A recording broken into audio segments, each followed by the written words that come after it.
If you're bringing a dish to a holiday function this season, racking your brain for what to come up with can be a process. An easy appetizer is what Kaylin and Aaron are trying today in Projects You Pin. 'Tis the season for plenty of parties, and if you are headed to a celebration and you need to bring an appetizer, sometimes I feel like we can waste so much time trying to figure out what to bring.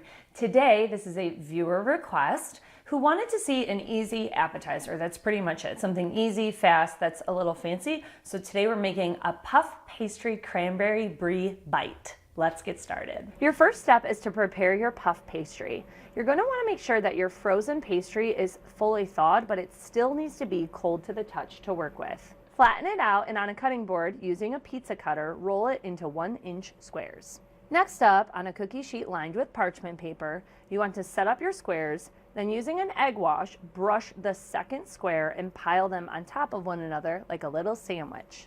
With your doubled up puffs ready, plop these puppies into a 400-degree oven for about 10 to 12 minutes. While they bake away, cut the cheese. Brie makes this recipe feel extra fancy. Cut a wheel of brie into bite-sized shaped pieces that will fit on top of your pastry puffs. Once it's ready, pull your puffs out, look how cute, and top each one with a small piece of the brie.